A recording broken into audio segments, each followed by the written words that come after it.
এবং তোমরা তোমাদের পিতামাতার সাথে সৎ ব্যবহার করো।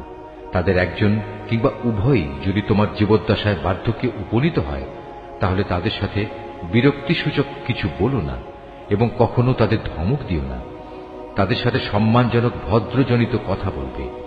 অনুকম্পায় তুমি ওদের প্রতি বিনয় অবনত থেকো এবং বলো, হে আমার মালিক, ওদের প্রতি ঠিক সেভাবেই তুমি দয়া করো যেমনি করে শৈশবে ওরা আমাকে লালন পালন করেছিল। আসলে তোমাদের মালিক তোমাদের মনের ভিতরে যা আছে তা ভালো করেই জানেন। তোমরা সত্যিই যদি ভালো মানুষ হয়ে থাকো, তাহলে আল্লাহ তাআলা তা মাফ করে দেবেন। কেননা যারা তওবা করে তিনি তাদের গুনাহ মাফ করে দেন।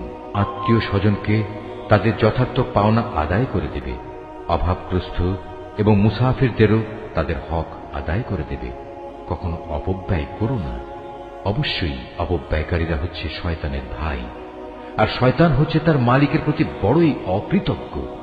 যদি তোমাকে কখনো এ হকদারদের বিমুখ করতেই হয়, এ কারণে যে তাকে দেওয়ার মতো সম্পদ তোমার কাছে নেই এবং তুমি তোমার মালিকের কাছ থেকে অনুগ্রহ কামনা করছো, যা পাওয়ার তুমি আশাও রাখো, তাহলে একান্ত নম্রভাবে তাদের সাথে কথা বলো।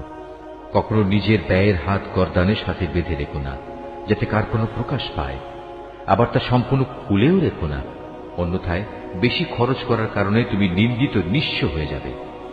তোমার মালিক যাকে চান তার রিজিক বাড়িয়ে দেন, আবার যাকে চান তাকে তা কম করে দেন।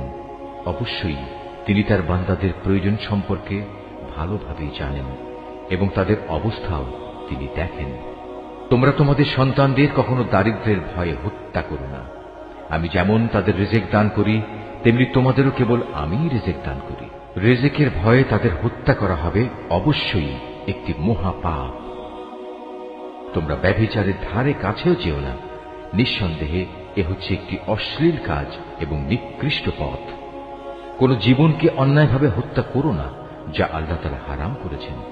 যে ব্যক্তিকে অন্যায়ভাবে হত্যা করা হয়, আমি তার উত্তরাধিকারীকে এ অধিকার দিয়েছি, সে চাইলে রক্তের বিনিময় দাবি করতে পারে, তবে সে যেন হত্যার প্রতিশোধ নেয়ার ব্যাপারে বাড়াবাড়ি না করে। কেননা হত্যার মামলায় যে ব্যক্তি মজলুম, তাকেই সাহায্য করা হবে।